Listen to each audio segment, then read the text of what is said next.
이제 저도 전주에 교재를 받았습니다만 교재 함께 제가 오늘 준비한 자료집을 통해서 같이 보겠습니다. 뭐 이렇게 해서 혹시 이제 가정에 가셔서 거기 가셔서 이 책을 보셨으면 아시겠습니다만 굉장히 알기 쉽게 풀어놓은 것 같습니다. 그래서 이제 이번 학기는 뭐 우선 이 책을 다 몇 시간 다 못합니다. 그래서 중요한 부분만 하겠습니다만 그와 함께 필요에 따라서 제가 오늘과 같이 여러분들께 자료를 드리면서 참고 자료를 드리면서 설명을 드리겠습니다. 먼저 페이지는 나와 있지 않습니다만 12페이지에 짧게 나와 있습니다. 이제 12페이지 맨 위에 보시게 되면은 마음을 다스리는 종교 그 왼쪽 편이 되겠습니다.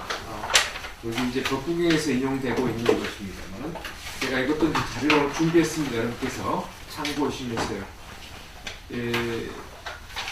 첫 번째 제가 말씀드렸습니다. 우리는 이제 현재 살아가고 있는 것은 내가 그동안에 우리 불교에서 이제 윤회를 이야기하고 있기 때문에 이제 전 전생부터 가지고 온 그 업에우에서 이제 우리 삶을 영위하고 있다 싶게도요. 그러나 이제 그 업을 이제 수행을 통해서 소멸시키게 되면은 본래의 모습이 이제 있게 되는데 그걸 진화라고 합니다. 그 이야기가 바로 여기에 나오고 있습니다. 자기야말로 읽겠습니다. 자기야말로 자신의 주인. 그냥 제가 혼자 읽겠습니다. 어떤 주인이 따로 있을까? 자신을 잘 다스릴 때 얻기 힘든 주인을 얻는다라고 되어 있습니다. 법구경이라고 했습니다. 여러분께서 이제 스님들의 법문이라든가 또는 이제 불교 텔레비를 보시게 된 법구경 이야기 또는 수타니파타라고 하는 이야기를 많이 합니다. 이 법구경하고 수타니파타는 아함경, 아함부에 이제 아함경에 수록되어 있습니다.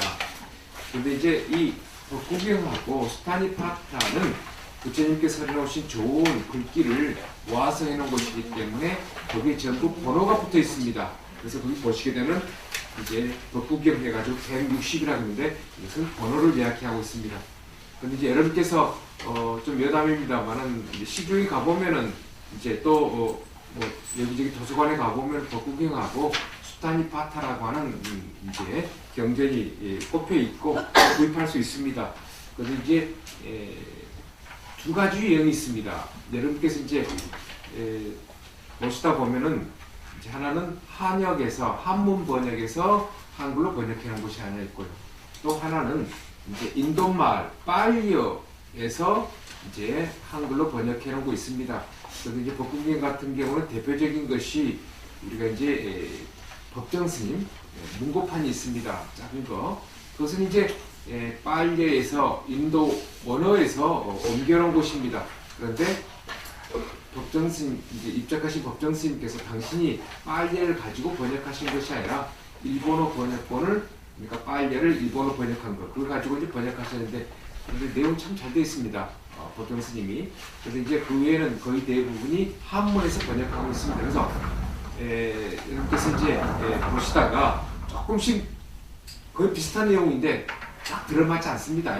한역에서 온 것하고 한문에서 번역한 것하고 인도반에서 번역한 것이 조금씩 다르고 있습니다. 그래서 그러나 전체적인 틀은 맞는데 여러분 보시고 대조에 보시다 보시게 되면 좀 다름을 알 수가 있습니다. 자, 그럼 이걸 먼저 설명드리겠습니다. 자기야말로 자신이 주인이라고 하는 것, 이것이 바로 이제 전번 시간에 말씀드린 바와 같이 이것이 바로 진아라고 하는 것입니다. 진아라고 하는 것입니다. 진짜의 참진짜의 나아자입니다. 이것이 바로 나중에 말씀드리겠습니다. 이것이 바로 우리 본래의 모습입니다. 본래의 모습이라고 하는 것이고 이것이 이제 지혜라고도 할 수 있고 이것이 바로 우리가 이제 여러 가지 표현, 불성이라고도 표현할 수가 있습니다. 그 다음에 이제 거짓 가짜, 그 다음에 나온 것이 거짓 가짜라고 하는 것인데 가아라고 하는 것입니다.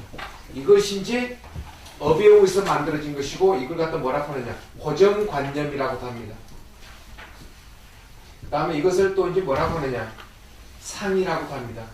여기서 하시는 거죠. 상이라고 합니다. 여러 가지 표현하고 있습니다만은 우리가 지금 살아가고 있는 것은 가아라고 하는 것입니다. 그래서 거기 보시 자기야말로 자신의 주인이라고 하는 것은 이 진화를 이야기하고 있습니다. 그래서 이제 우리는 원래의 모습에 의해서 살아가야 되는데 우리는 현재 업에 살고 있습니다. 업에 살고 이것은 나중에도 또 이제 제가 드린 자료도 있습니다만은 업이라고 하는 것은 여러분들 아시는 바와 같이 이제 번뇌에 의해서 만들어진 것입니다. 번뇌에 의해서.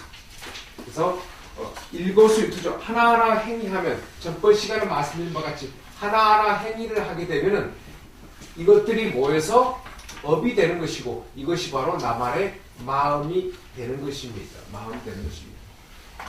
그리고 이제 우리가 아까도 제가 서두에 말씀한 바 같이 우리는 시간의 이윤회가 있고 생사의 이윤회가 있습니다. 시간의 이윤회가 있고 생사의 이윤회가 있습니다. 우리가 이윤회를 우리가 뭐 개념적으로 알 수 있습니다만은 우리가 실질적으로 정리 과정에 대해서는 이제 좀 이해가 불가능한 부분도 있습니다. 그러나 이제 생사의 이윤회보다도 우리가 알 수 있는 것은 시간의 이윤회라고 하는 것입니다.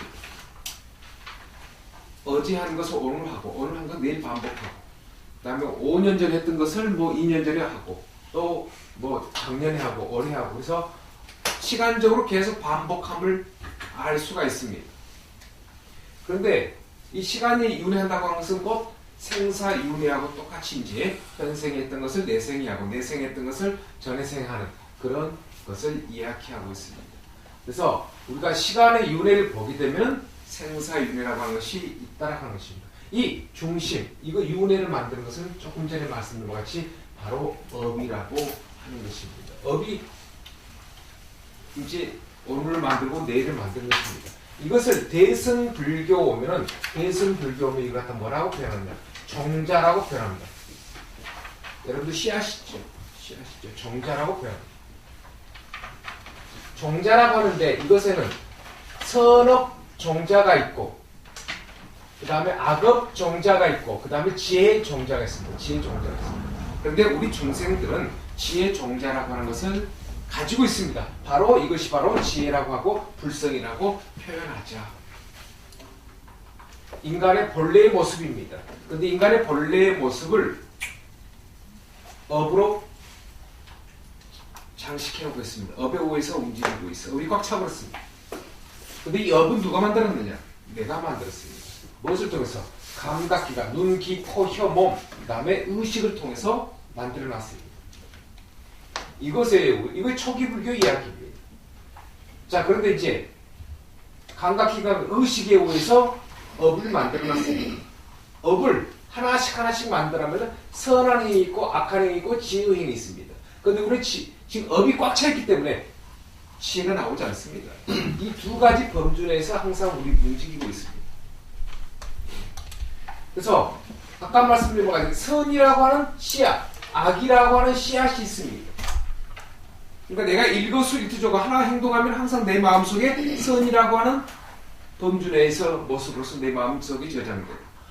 악한 행동하면 악한이라고 하는 그런 모습으로서 내 마음속에 저장됩니다. 그러니까 우리가 수행을 안 하면 이것도 계속 증장됩니다.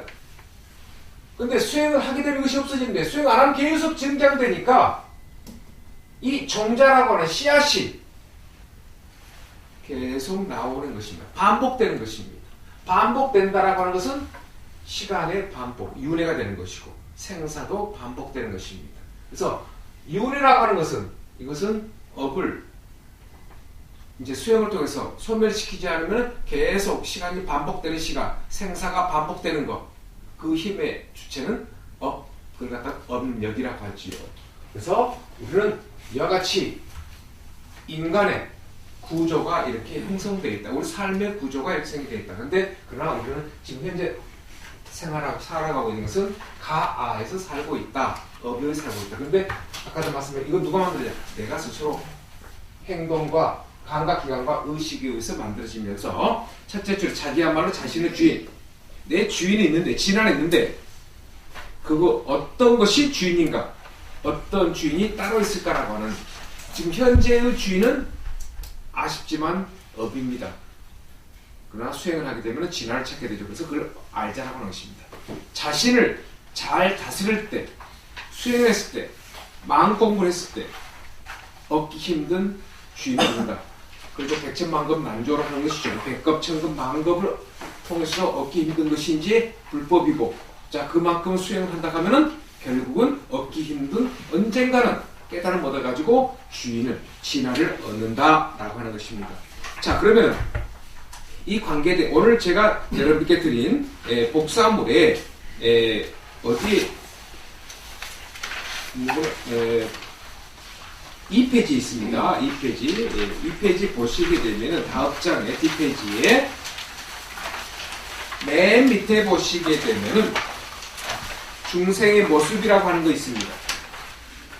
조금 전에 제가 말씀드린 바와 같이 중생은 업에 의한 삶이다. 우리의 모습입니다. 그리고 한 가지 여러분들께 우리 불교에는 우리가 사용하고 있지만 그 어원적인 것을 좀 모를 수가 있습니다. 그래서 제가 잠깐 중생이라는 단어를 말씀드리겠습니다. 이것은 무리중자, 이것은 날생자입니다. 중생이라는 것입니다. 이 중생이라는 단어는 한문입니다만은 중국에서 만들어진 단어가 아닙니다. 인도말을 중국에서 이렇게 이제 옮겨놓은 것 뿐입니다. 그런데 이 중생이라는 단어하고 똑같은 의미가 있는 표현이 있습니다. 이것은 뭐라고 하면 여러분 들어보셨죠? 유정이라는 표현 들어보셨죠? 있을 유자. 그 다음에 정입니다. 유정이라고 해요. 이거는 누가 번역하셨는 거예요?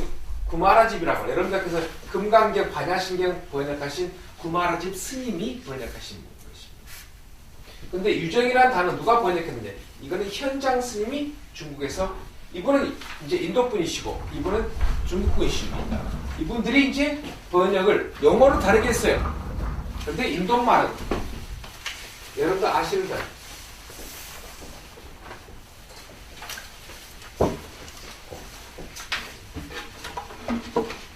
이거 인도 표현이기 때문에 좀 발음이 좀 다릅니다. 영어식 발음이 다릅니다. 근데 이 앞에 이제 보디사트바라고 하는 것입니다.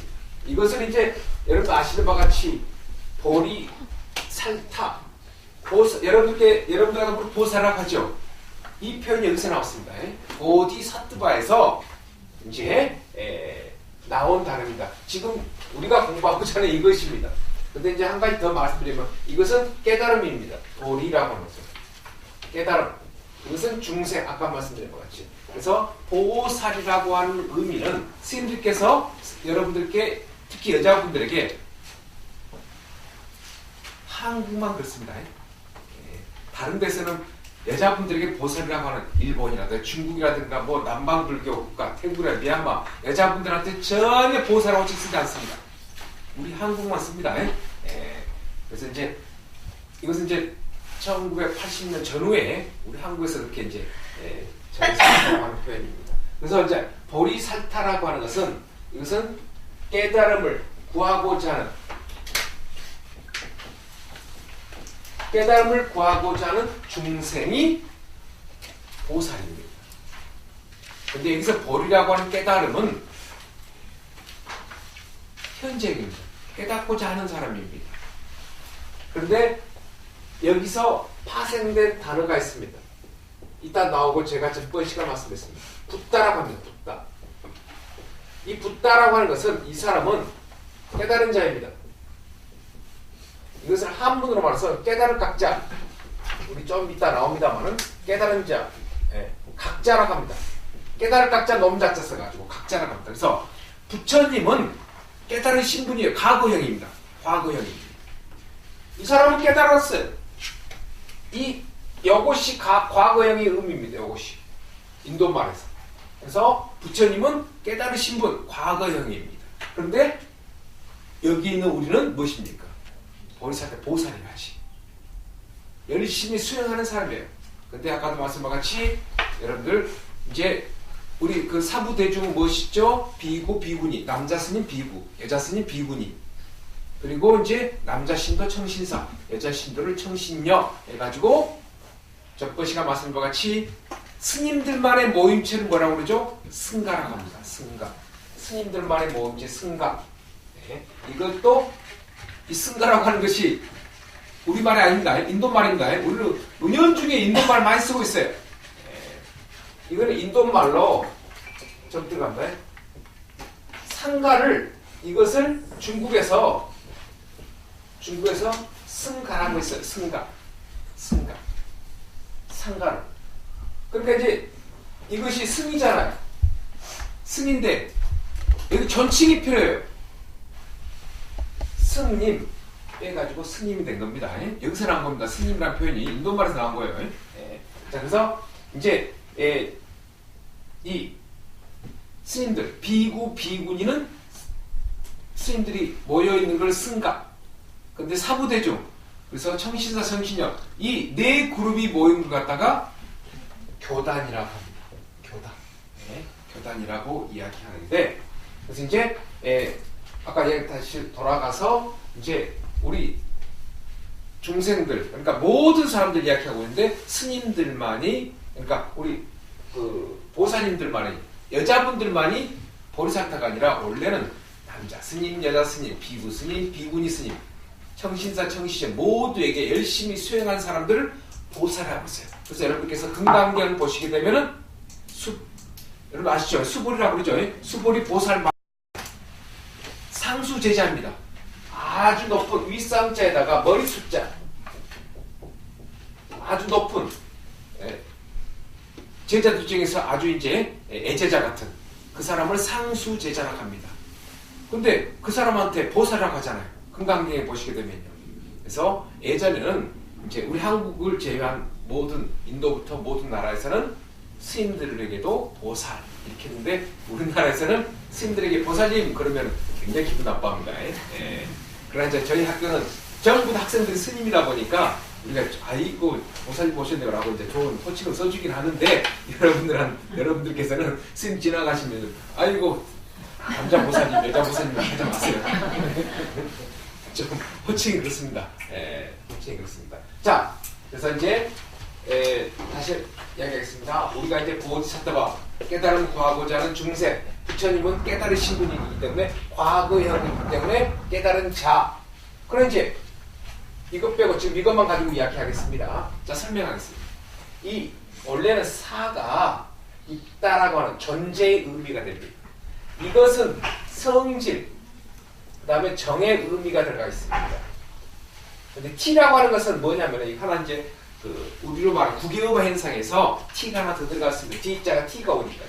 그래서 정의 있는 사람, 성질을 가진 사람, 인간의 모습입니다. 그래서 이제 현장 스님은 아주 있는 그대로 직역을 했습니다. 그래서 현장 스님 번역이 좋아요. 많은 면에서요. 그러나 이제 이 구마람 스님은 중생이라고 했어요. 무리중자입니다. 그 생사가 있는 무리들 해가지고 뜻으로 가지고 옵니다. 현장 스님은 있는 단어 그대로 가지고 오고 이제 구마라지 스님은 전체적인 의미를 가지고 오면서 두 개 다 틀리진 않지만 그러나 이제 현장 스님 표현이 있는 그대로 인도말이 갖는 각각의 표현들을 그대로 가지고 옵니다. 그래서 이제 우리가 지금 중생이라는 단어를 많이 쓰고 있지만은 이러한 연유에서 인도말 사트바에서 가지고 온 그런 표현이라고 생각하시면 되겠습니다. 제가 조금 이제 여기 오신 분들이 처음 분들이 많이 계셔서 제가 조금 설명을 드렸습니다. 그래서 이제 그 중생이라고 하는 건 사트바로서 그러니까 그 이제 생명이 있는 그다음에 성질이 있는 그러니까 성질이라고 하는 것은 어떤 업에 의한 성질이 아니라 생명이 있는 그런 의미에서 차려. 중생은 업에 의한 삶이다. 이 업은 과거세부터 내가 만든 것이다. 아까 제가 말씀드렸죠. 이 업은 다음 장 넘어가겠습니다. 이 업은 무엇을 만드느냐? 자아를 만듭니다. 중요한 얘기입니다. 그러나 이 자는 거짓된 자아로서 아상을 내세우는 가아라고 칭한다 라고 되어 있습니다. 이걸 말씀드리겠습니다. 참고로 제가 언급을 드렸습니다만은 우리는 자아가 두 개 있다라고 제가 말씀을 드렸습니다. 자아가 두 개 있습니다. 근데 우리가 현재 살아가고 있는 삶을 만드는 것은 업이라고 제가 여러 번 말씀드렸습니다만, 이 업은 성질은 항상 내 것이라고 하는 그러한 성질을 가지고 있습니다. 이것이 바로 자아를 내세운 것입니다. 자아를 내세웁니다. 이것이 바로 금강경에서 나오는 아상입니다. 아상입니다. 나를 내세우는 것입니다. 아상이라고 하는 것은 나의 모습을 밖에 내는 것을 아상이라고 합니다. 업은 항상 내 것, 이 내 것이라고 하는 것은 전번 시간 말씀드린 바와 같이 내 것입니다. 이것은 소유욕을 항상 내고 있습니다. 소유욕을 내세우고 있습니다. 그래서 지금 여기서 자라고 하는 것은 아까 말씀드린 바와 같이 업의 성질입니다. 그래서 이것은 가짜 나입니다. 가아라고 하는 것입니다. 가짜 나입니다. 그래서 이것을 자아를 없애시오 라고 하는 것은 업을 없애라는 말입니다. 그 다음에 이제 또 자아를 찾으시오라고 하는 것은 여러분들께 전번 시간 말씀드린 자아를 찾으시오. 그것은 본래의 모습을 찾으시오. 태초의 모습, 깨끗한 청정한 모습을 찾으시오라고 하는 것입니다.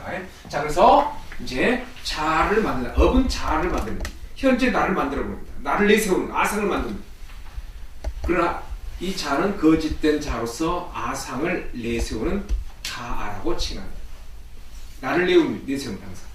그래서 나를 내세우지 말라고 해서 스님들께서 하심하라고 그러죠. 나를 내려놓으라.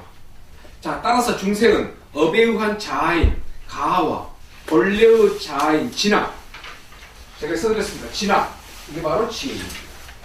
본래의 모습이고 지혜이고, 이걸 갖다가 부처 모습, 불성이라고 하자라고 하는 것입니다. 자, 설명드리겠습니다.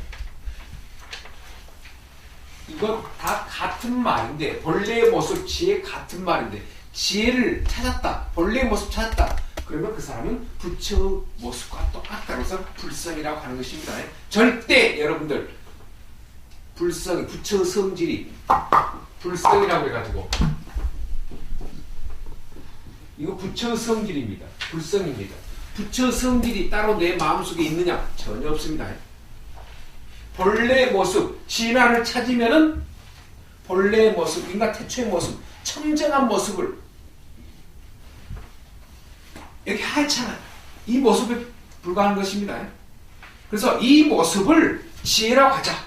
본래의 모습이라고 하자. 이것을 부처 성질이라고 하자. 이걸 열애라고 하자. 그렇게 이야기한 것 뿐입니다.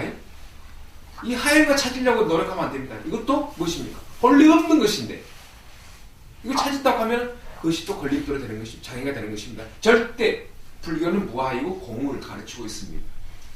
네. 아까 말씀한 소유욕을 없애자고 이야기하고 있는데 하얀 것 있다고, 지혜 있다고 찾아야 된다, 깨달음이 있다고 찾아야 된다. 그건 절대 불교의 교학이 아닙니다. 사상이 아닙니다. 그래서 이제 가와 본래의 자아인 진화, 지혜가 둘이 있다고 하여 심중유심, 마음속에 또 하나의 마음이 있다라고 한다. 다시 읽겠습니다. 중요한 말입니다. 중생은 업에 의한 자아가 하나 있습니다. 업에 의한 자아가 하나 있습니다. 가와 본래의 자아인 진화가 만드는 또 자아가 있습니다. 그래서 우리는 마음속에 또 하나의 마음이 있어요. 우리는 마음이 하나만 있으면 되는데 진화의 마음하고 가짜의 마음 두 개가 있어요. 마음속에 또 하나의 마음이 있다. 우리가 그렇게 살고 있어요. 그래서 이걸 갖다 이중인격 그거 아닙니다. 업이 이중인격을 만든 것입니다. 두 개의 마음이 있다고 해서 이중인격이 전혀 아닙니다. 자, 그래서 가와 진화를 구별하면 다음과 같다. 제가 지금 판서해가지고 설명드린 내용이 그대로 여기 나오고 있습니다. 가짜, 중생의 현재 모습, 그걸 갖다가 업이라고 하고 상이라고 합니다. 똑같습니다. 그리고 이제 밑에 나옵니다. 이걸 갖다 뭐라 하냐? 고정관념입니다. 업은 고정된 관념입니다. 업에 의해서 무엇이 이루어지죠? 고정관념에서 그 다음에 개념이 이루어집니다. 개념을 만든 것은 무엇이 만들죠? 의식이 만듭니다. 그래서 개념을 없애시오라고 하는 건 절대 안 됩니다. 개념을 만들어내는 우리 마음이 있습니다. 마음자리를 완전히 비워버려야 됩니다.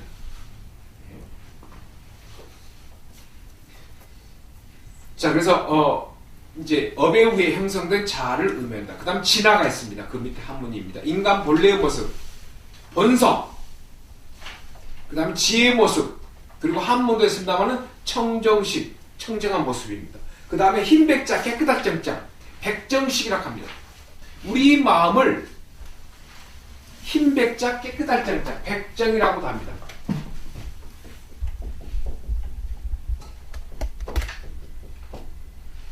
그래서 하얗고 깨끗한, 그래서 우리 본래의 모습은 이와 같이 깨끗하다.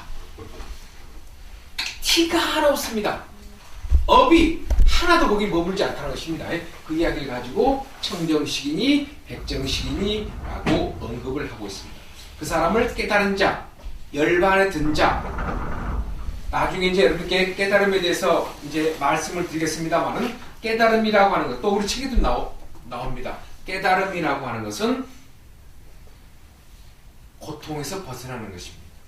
근데 고통에서 벗어나는 것을 깨달음이라고 하는데, 근데 그 고통을 누가 만들었냐? 번뇌하고 업이 만듭니다.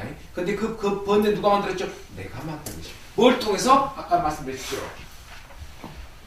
감각기관입니다. 안, 이, 비, 설, 신입니다.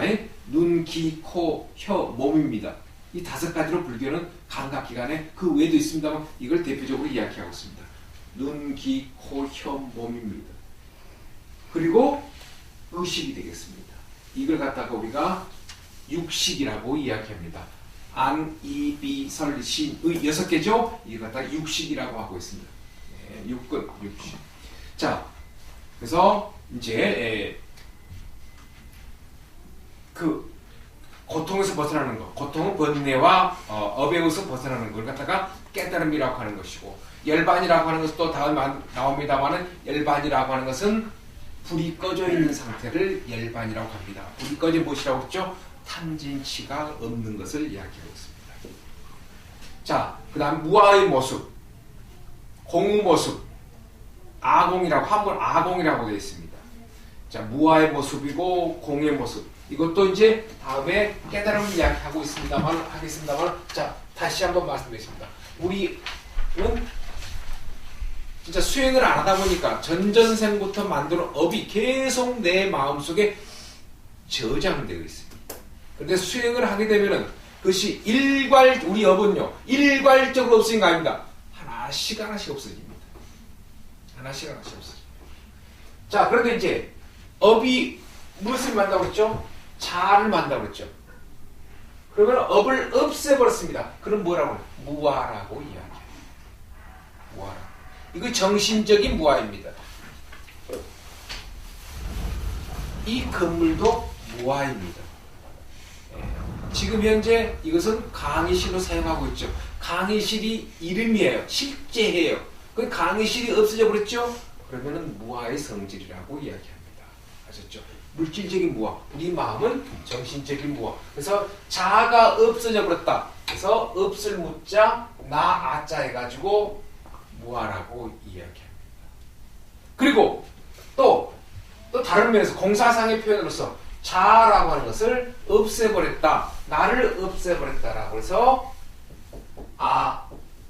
공이라고 이야기합니다. 이거 정신적인 공입니다. 공입니다. 자아를 비워버렸습니다. 없애버렸습니다. 그래서 이걸 또 아공이라고도 하고, 내 마음속에 있는 것을 없애버렸기 때문에 뇌공이라고 합니다. 이 밖에, 내 밖에 있는 것, 이걸 갖다가 의외공. 이것도 무아이면서 공의 성질을 가지고 있습니다. 이 건물도. 그래서 이제 수행을 하게 되면 업이 없애버렸다, 자아를 해소하지 않는다. 그럼 무아.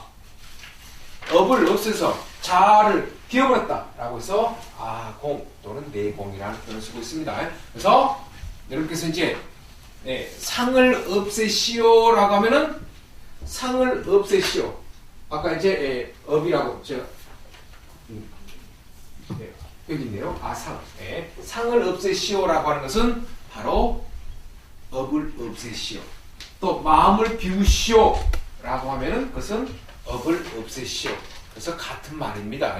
스님께서 자주 쓰는 말이죠. 상을 없애시오, 공을 버리시오 라고 하는 표현이 바로 여기에서 나온 표현들입니다. 그래서 자, 이제 진화 둘째 줄입니다. 무아의 모습. 진화라고 하는 것은 무아의 모습이고 공의 모습이고 성질은 한문에 있습니다. 무분별지입니다. 없을 무자, 나를 분자, 그다음에 나를 별자, 그다음에 지혜지자입니다. 세 번 지혜지자입니다. 분별하지 않는 지혜가 나타납니다. 네. 업에 의해서는 항상 분별해가지고 대상을 이제 인식하는 것입니다. 그런데 이제 분별하지 않아요. 그것은 바로 이제 무분별지라고 하는 것입니다.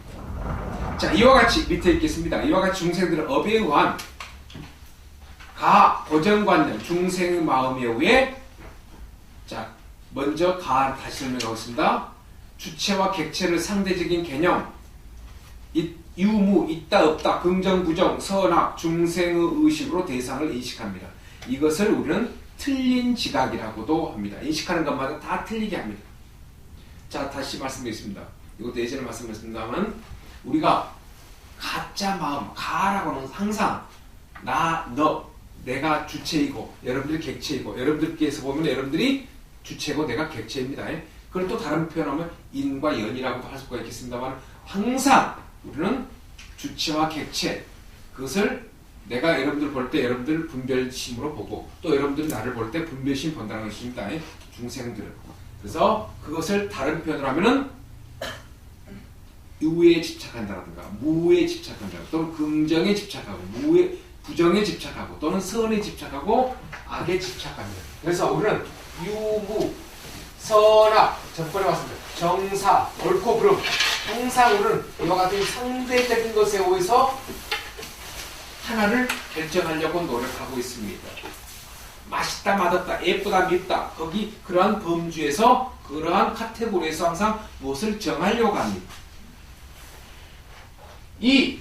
이와 같이 상대적인 것은 결과는 무엇을 만듭니까? 업을 만든다는 것입니다. 업은 무엇입니까? 육체적으로 정신적으로 나를 괴롭혀요.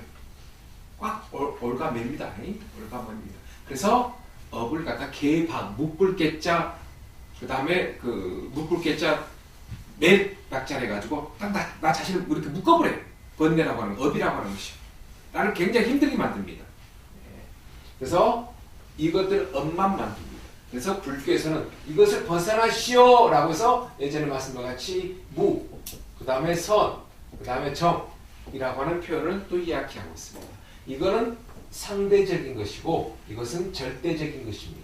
유무를 없애버리면 또 하나의 제3의 무, 선악을 없애버리면 제3의 선, 정과 사, 옳고 그름을 버려버리면 제3의 정이 나온다라고 말씀을 드렸습니다.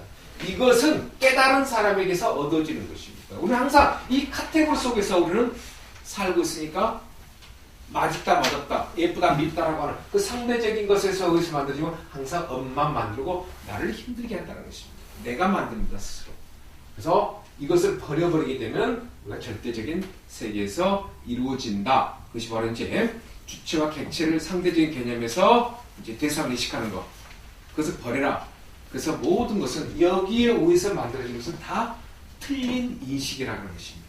틀린 인식입니다. 그러면은 여기서 좀 말씀드립니다. 조금 어려울 수도 있습니다. 그러나 여러분 다 아시고 계십니다. 틀린 지각, 추리 지각, 그 다음에 직접 지각이라고 하는 게 있습니다. 직접 지각. 이것을 한문으로 말하면은 비량이라고 합니다. 비량. 이것을 이것을 비량, 이것도 비량입니다. 그래서 혈량이라고 합니다. 비량, 혈량. 이것은 틀린 빗자입니다. 이것은 견줄 빗자입니다. 이건 나타날 현자입니다. 나타날 현자입니다. 불교에서 쓰는 용어입니다. 우리 중생들은 모두가 다 업에 의해서 이루어지고 있기를 보는 것마다 있는 그대로 못 봐요. 그래서 다 틀린 지각이라고 합니다. 틀린 지각. 그 다음에 이제 견줄빛 이것도 틀린 부분이 많습니다. 몰라요. 이것은 추리합니다. 추리. 이것이냐 저것이냐. 그런데 이것도 업의 장난이에요. 그렇기 때문에 다 틀립니다. 그런데 이제 직접 지각이라고 하는 것은 이것은 업을 여인 상태.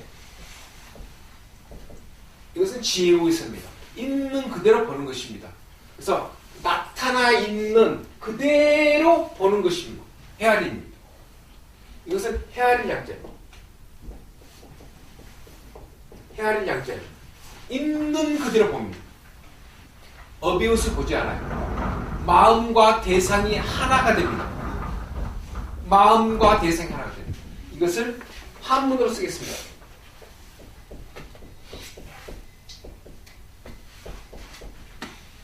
심일 경성이라고 합니다. 이것은 대상경자입니다. 자, 말씀드리겠습니다. 마음과 대상이 하나가 되는 성질입니다. 여기는 업이 없어요. 내가 앞에 계신 보살님 보는 것은 누가 봅니까? 업이 보고 있습니다. 그러니까 내 마음대로 봐버려요. 내 마음대로 봐버려요. 내 마음대로 보살님을 이렇게 봤다 저렇게 봤다 보는 것이 그걸 갖다가 한마디로 봐서 분별심이라고 하는 것이죠. 분별심이라는 것이죠. 그래서 우리는 내가 오늘 예서 보살님 처음 봤습니다. 처음 봤는데 내가 가지고 있는 그 정보, 업의 정보 가지고 보살님 봐버려요. 전혀 틀리게 볼 수가 있죠. 약해 보다 보니까 조금 전에 처음에 처음 만났을 때 보살님과의 어떤 뭐랄까 선입견 전혀 달라질 수가 있죠. 그와 마찬가지로 이제 이것은 중생들의 모습 수행을 하게 되면 업을 여의었기 때문에 있는 그들을 보는 모습이라고 하는 거예요. 그 상태가 되면은 마음과 대상이 하나가 되는 성질이 되어버린다. 그래서 심일경성입니다. 자, 그래서 이제 이와 같은 모습은 우리가 이제 진화의 모습에서 이루어집니다만, 그러나 이제 우리 중생들 항상 상대적으로 보니까 우리는 다 틀린 것으로 본다. 자, 그 다음 동그라미 2번입니다. 대상 혹은 사람을 내적 모습인 자성이 아닌 외적 모습만을 보고 판단 결정, 즉 분별심으로 결정합니다. 그래서 내적인 모습 자성입니다. 근데 외적인 모습 한문도 있습니다. 자상입니다. 외적 모습만 가지고 그것을 갖다가 이제 결정해버리는 금강경에도 나온 이야기죠. 자, 이것이 우리 중생들의 모습입니다.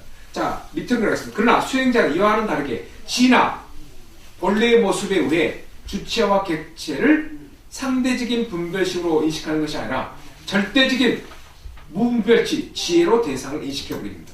이것을 직접 지각이라고도 한다. 그래서 대상을 있는 그대로 인식하는 것, 여실직연이라고 합니다. 같은 lep자, 실제의 모습과 같이 알고 본다라고 합니다. 자, 동그라미 2번. 아까 반대입니다. 근데 아까 거기 한 가지 한문 좀 달리 되어 있습니다. 오타가 있습니다. 대상을 외적인 모습, 자상만이 아닌 내적 모습, 자상이라고 하는데 그걸 자성이라고 두 번째 한문을 갖다가 이렇게 바꿔주십시오. 자성 이렇게 고쳐주십시오. 지금 상이라고 되어 있는데 이것이 오타입니다. 자성이라고 해주시기 바랍니다. 그래서 대상을 외적 모습만이 아닌 내적 모습까지 인식하는 것을 보호한다. 그러니까 예전에 제가 여러분께 말씀드린 바와 같이 우리는 중생들이다 보니까 대상을 봄에 있어서 이제 그 옷이 어떻다, 말이 어떻다, 행동이 어떻다 그것만 가지고 판단합니다. 그러나 우리가 수행을 하게 되면은 그분의 행동을 보면은 행동으로만 보는데 행동을 보는 것은 우리는 상만 보고 이야기하고 있습니다. 상만 보고 외적인 모습만 가지고 이야기하고 있습니다. 그런데 그분의 행동이 왜 그럴까라고 하는 그 내적인 성질까지 보게 됩니다. 근데 이 상의 내적인 성질이라고 하는 것이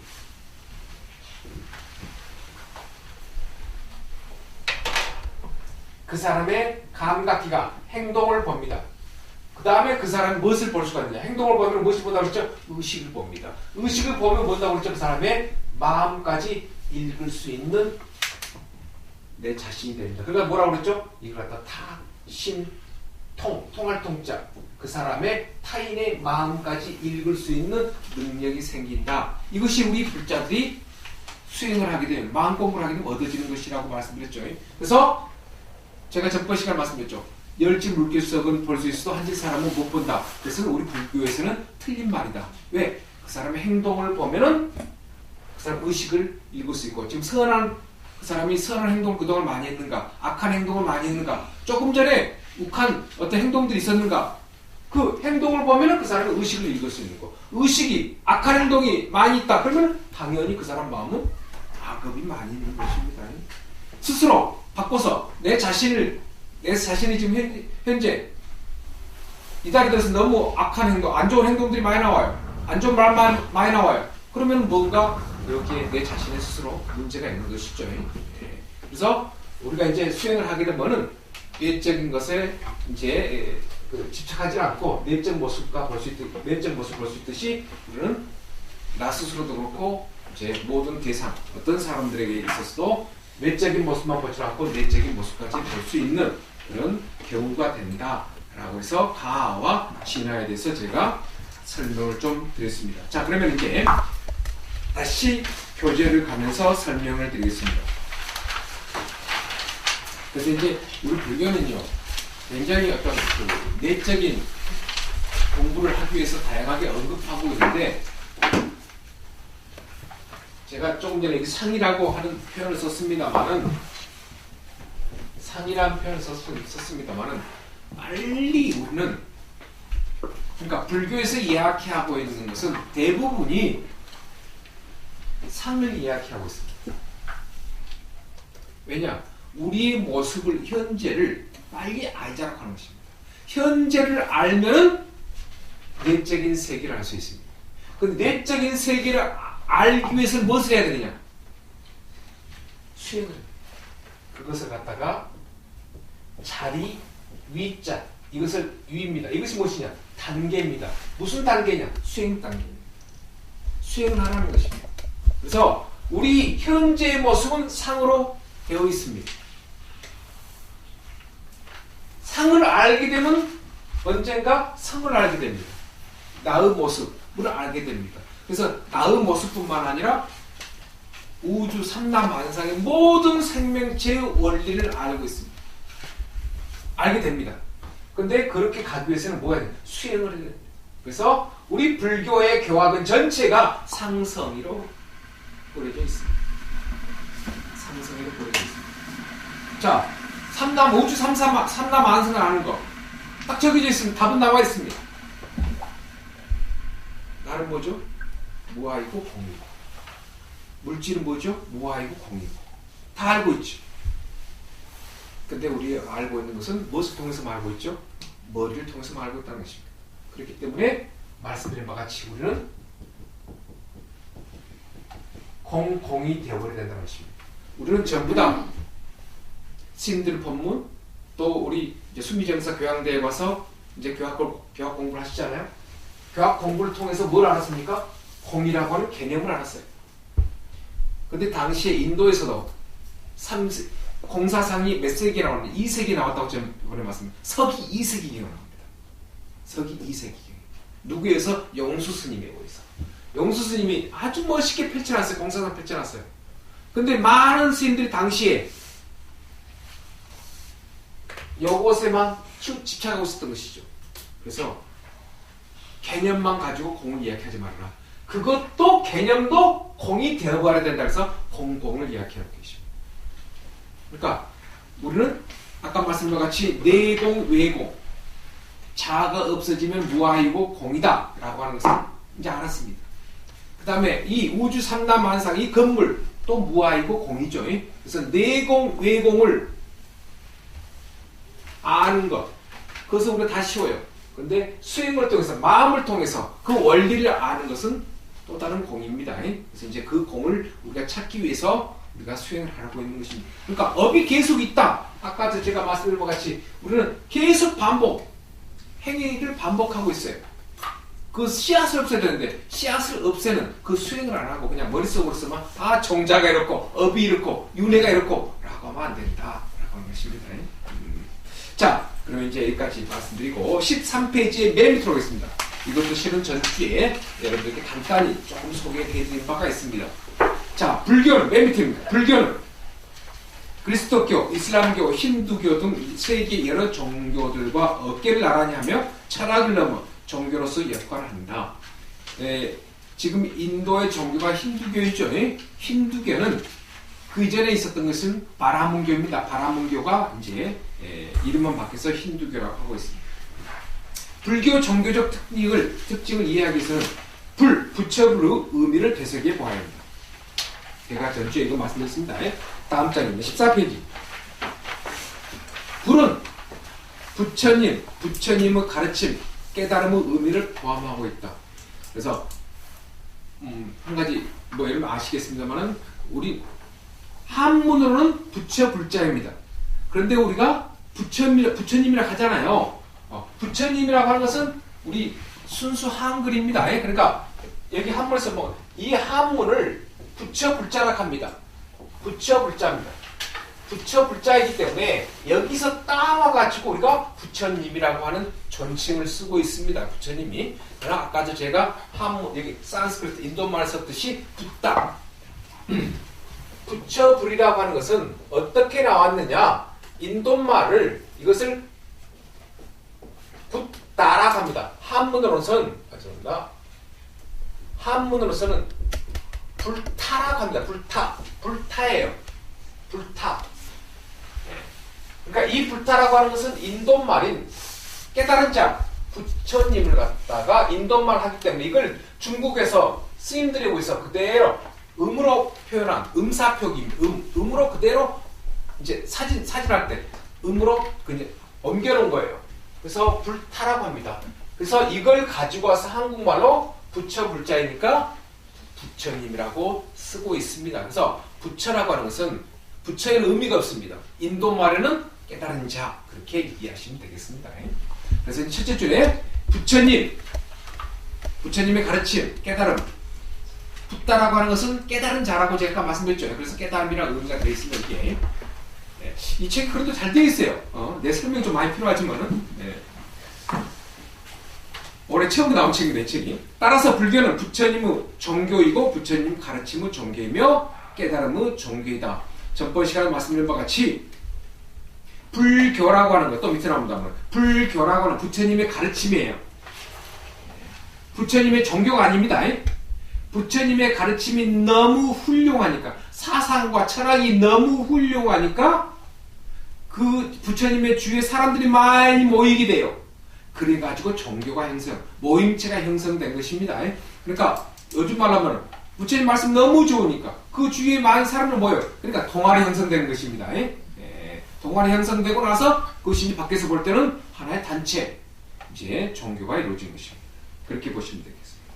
불교란 말과 유사한 의미로 자주 사용되는 불법이다. 부처 불자에다가 법법자입니다.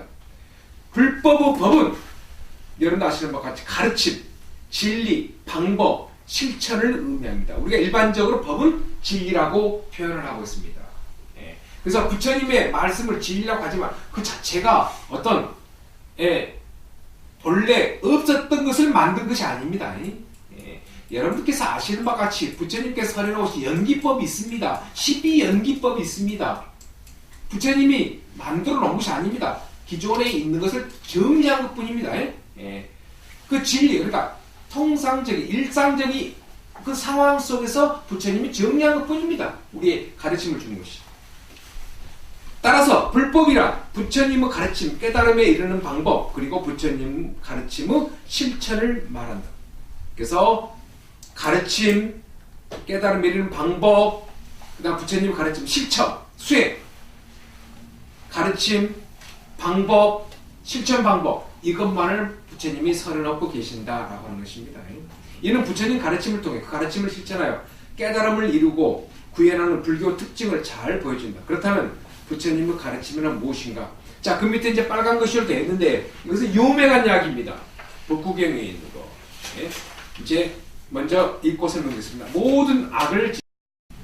모든 선을 힘써 행하며 제 마음을 깨끗이 하라.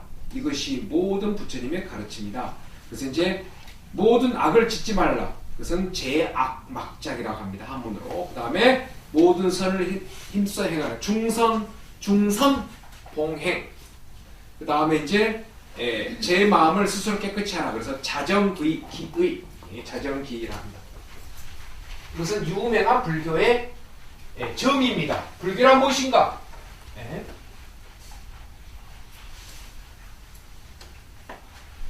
그래서 이제 제일 처음에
그래서 이제 많이 사용되는 표현입니다만 이제 모든 악을 짓지 말고 이제 모든 선을 받들어 행하라는 것입니다. 선만 하라는 것입니다.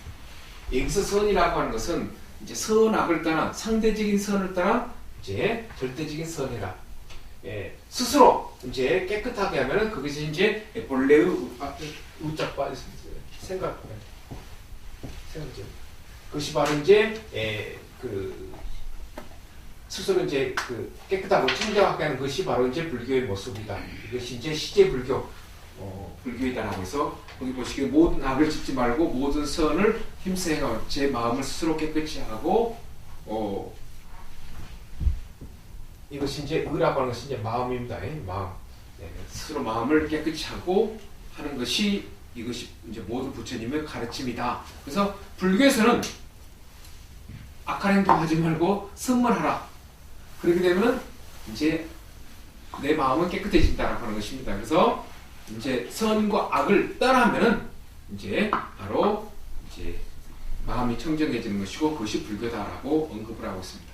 그 밑에 좀 설명이 있습니다만은 악을 제거하고 선을 행하는 것은 아까 말씀과 같이 악과 선, 실은 선악을 떠난 그 자체의 선입니다.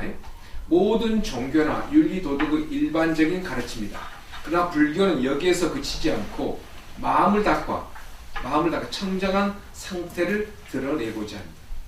마음이 고요하고 깨끗하며 티 없이 청정해지면 자연스럽게 선을 실천하여 세상을 맑게 하면 물론 스스로 자유롭고 평화로운 삶을 살아갈 수 있다 라고 되어 있습니다.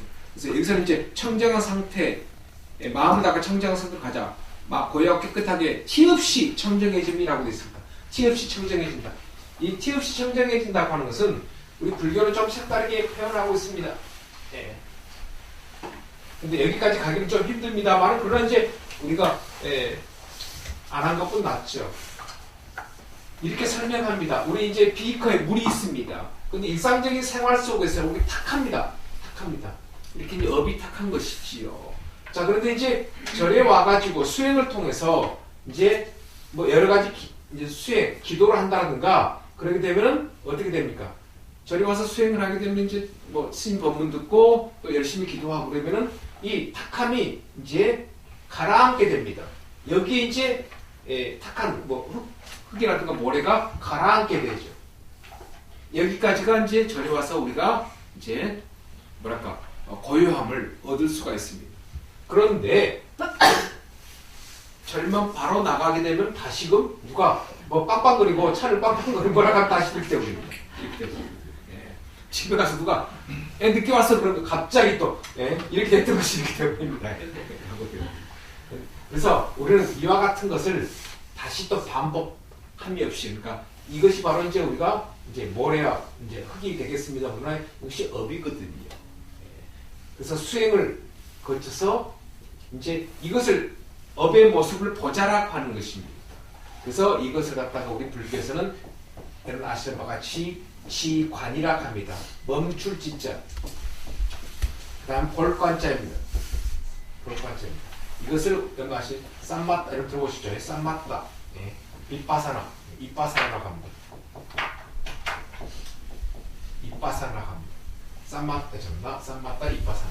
그래서 우리는 현재의 동요되고 산란되어 있는 모습을 잠시 멈추자고 하는 것입니다.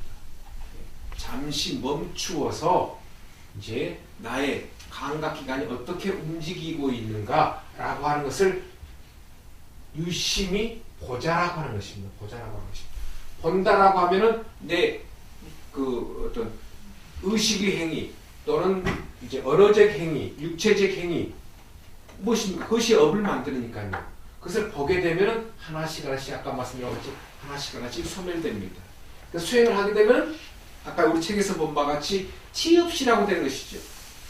흔적이 업의 흔적이 하나도 없어 보입니다. 그럼 어떻게 돼요? 아까 말씀드린 백지와 같이 되버립니다. 이 상태를 우리가 지혜라고 하자, 이 상태를 깨달음이라고 하자, 이 상태를 열반이라고 하자, 청정함이라고 하자 라고 하는 것 뿐입니다. 예. 이것을 지혜라고 하고 깨달음이라고 열반이라고 청정이라고 하는 그 자체도 또 걸림이 되어버려요. 이것을 어떻게 표현합니까? 그죠? 예. 청정은 어떻게 표현합니까? 우리 그랬잖아요. 안녕하십니까? 라고 하는데 안녕하십니까? 라고 하는데 그 상황에 따라서 다 의미가 다르잖아요. 말로 표현을 못해요. 글로 표현을 못해요. 그와 마찬가지로 우리가 업을 다 수행을 통해서 지관 수행을 통해서 업을 다 없애버렸습니다. 그 자체를 이렇게 할 뿐 이것은 본래 없는 것이다. 그래서 아무것도 없는 이 상태로 가기 위해서 우리가 지금 여기 앉아서 모여있는 것입니다. 예. 여기 앉아있다고 그래서 돌아가신 어머니가 우리에게 복 주는 거 전혀 아니에요. 예. 전혀 아닙니다. 네. 기다리십시오. 예. 우리가 하게 되면 나 스스로가 변화가 있는 것이죠. 그러니까 그것이 무엇입니까? 행복입니다. 이 행복이라고 하는 것은 아직까지는 깨달음의 행복이 아니니까 순간적인 행복이라도 얻을 수가 있어요. 그것을 또 다른 말은 환희심입니다. 여러분들 절에 가서 법당에 가서 108배하고 열심히 기도하고 나오시잖아요. 굉장히 기분이 좋잖아요. 그것이 바로 환희심입니다. 그 환희심을 오늘 가고 내일 이어가고 모레 이어가면 어떻습니까? 내 마음에서 아까 제가 그랬습니다. 악을 행할 수 있는 그런 모습이 나오지 않잖아요. 나쁜 행동이 나오지 않습니다. 그럼 계속 어떻게 선만 이루어지는 것이죠. 그러니까 이제 악한 행동, 악업이 없어짐으로 인해서 계속 나의 변화가 오고 나의 변화가 오면 어떻게 됩니까? 가족들에게 변화를 주게 됩니다. 내가 항상 웃는 얼굴이고 좋은 모습인데 가족들이 나한테 뭐라 하겠습니까? 주위 사람 뭐라 하겠습니까? 그래서 나의 변화, 주변의 변화. 그래서 우리 불교에서는 하엄기에 재미있는 표현이 있습니다. 일찍다 이런 거 아시죠? 다 즉 일이라고 합니다. 다즉일이라고 합니다. 내가 그건 모든이고 모든 것이 나라고 하는 것입니다. 나 하나에 의해서 모든 사람에게 많은 것을 주어질 수 있고 또 많은 사람의 이론이 될 수 있는 것입니다. 그래서 일찍다 다즉이라고 하는 것은 내가 변하면 모든 사람에게 그만큼 많은 것을 가져다 줄 수 있습니다. 왜? 나는 혼자이지만은 이 무리 속에 한 사람이잖아요. 그러니까 내가 변하면 다른 사람은 변화 줄 수 있고 다른 사람 변화해서 또 나도 변할 수 있고 왜? 같은 공동체에서 살아가고 있으니까 연기법에서 살아갈 수 있으니까 살아가고 있으니까라고 하는 것입니다. 그래서 마음이 고요하고 깨끗하며 티 없이 청정해지면 자연스럽게 선을 실천해요. 세상을 맑게 하면 물론 스스로 자유롭고 평안한 삶을 살아갈 수 있다. 그 밑에 이제 여러분께서 아시는 이제 이야기입니다. 송고승존에 있는 이야기입니다. 성안내는 그 얼굴이 참다운 공양구요. 부드러운 말 한마디 미묘하니로다. 이제 15쪽입니다. 깨끗해 티가 없는 진실한 그 마음이 언제나 한결같은 부처님 마음이세라고 돼가지고 이것은 중국에서 나온 책입니다. 인도 책이 아닙니다. 송고승전이라고 하는 것입니다. 송고승전에 있는 내용입니다. 잠시 쉬었다가 그 다음 부분 하겠습니다. 드린 자료를 빨리 끝내려고 했는데 빨리 안 끝내도 될 것 같습니다. 오후에 이제 1시부터 수업이 있는데 수업이 휴강됐다고 연락이 왔는데 그래서 제가 천천히 해줘야 될 것 같습니다. 상대까지 하겠습니다. 아쉽게도 우리 스님 한 분이 교통사고를 나가지고 그래가지고 조금 전부 다 스님들이 거기 가야 된다고 그래서 휴방이 되고 있어요. 많이 가셨나? 예, 아니 괜찮은가 봅니다. 진짜 와가지고 예, 하겠습니다. 15페이지에 부처님이라고 부분입니다. 아까도 제가 말씀드린 바 이 책의 이제 서두 부분이 조금 이제 그 초심자 분들에게 여러 가지 그 내용을 전하고자 해서 좀 쉽게 풀어놓은 것 같습니다. 그래서 이제 여러분께서 이해하시는데 좀 도움이 되지 않을까 생각합니다. 자, 부처님이랑 아까 제가 이제 부처 불자를 설명하시면서 부처라고 하는 표현은 이제 한글로 된 표현이고요. 그래서 인도식은 붓다, 이제 한문으로 부타라고 하는 것입니다. 거기에 온 것입니다.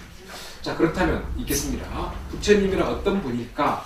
부처님이란 깨달음을 이룬 성자를 말한다는 것이죠. 그래서 제가 조금 전에 말씀드린 것 같이 이것을 한문으로 말하면 각자입니다. 깨달은 자. 그래서 각자라고 합니다.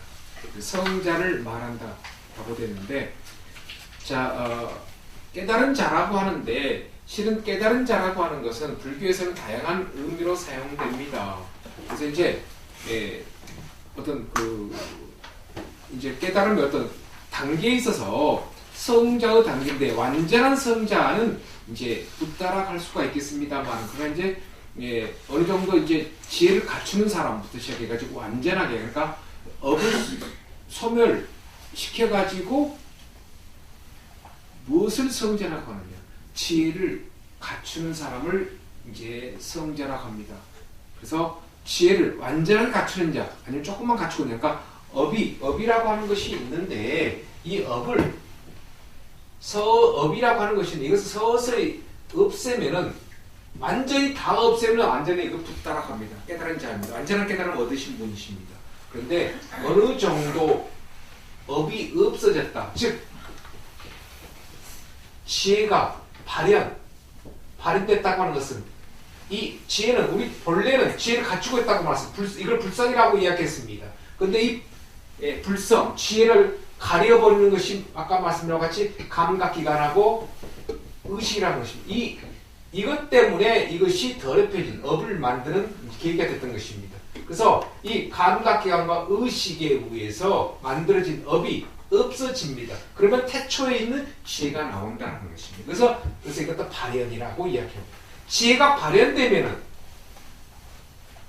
감각기관 의식에 의해서 다시금 업이 만들어지지 않습니다. 업이 만들어지지 않습니다.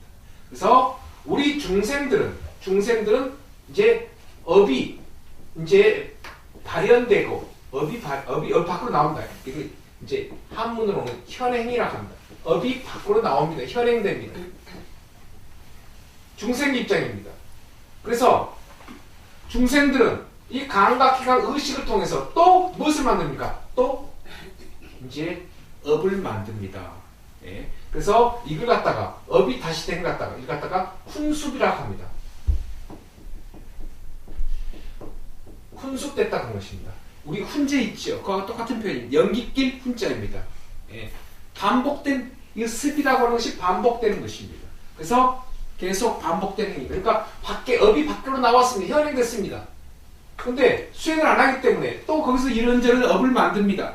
그러면은 그것이 밖으로 나가 없어진 것이 아니라 바로 또 내 귀를 통해서, 눈을 통해서, 피부, 혀를 통해서 다시금 내 마음속에 저장이 됩니다. 밖으로 나왔다가 다시 저장됩니다. 이것이 우리의 현재 모습입니다. 그런데 이제 지혜를, 이제 원래의 지혜를 갖다가 이제 발현시키는 사람, 성자의 단계라고 이야기하는 사람들은 이 사람 어떻게 했냐? 자, 지혜가 발현됐습니다. 이거 이제 지혜가 있죠. 지혜가 있기 때문에 나오는 것이 지혜가 현행되는 것입니다. 지혜가 현행.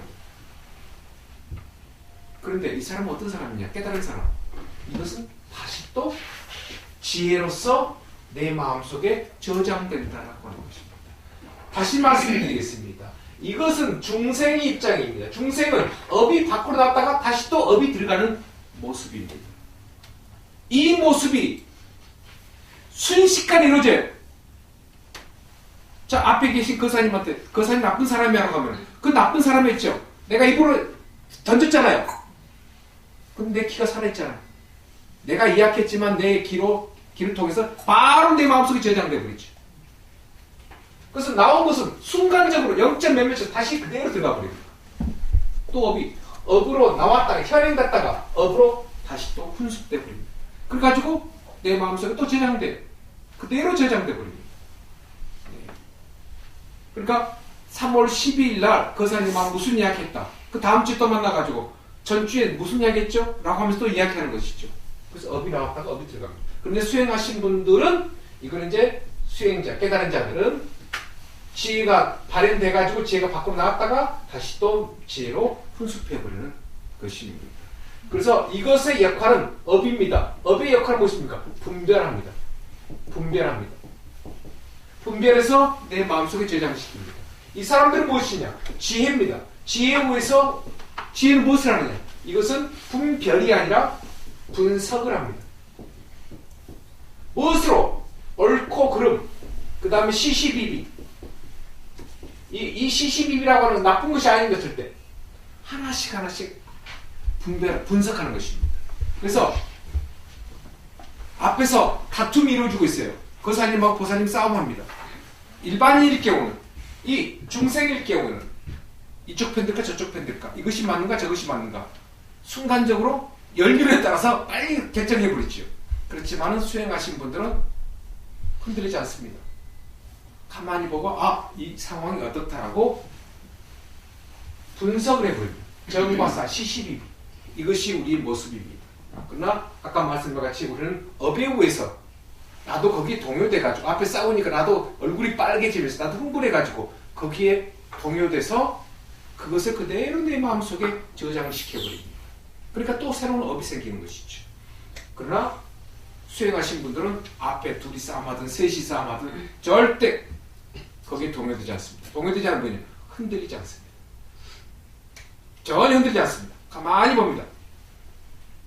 그 다음에 그것을 이제 지혜로서 받아들이는 게 굉장히 어려운 것입니다. 그런데 우리는 우선 흔들리지 않은 그 모습 자체도 훌륭한 겁니다. 그럼 앞에서 무슨 이야기 하잖아요.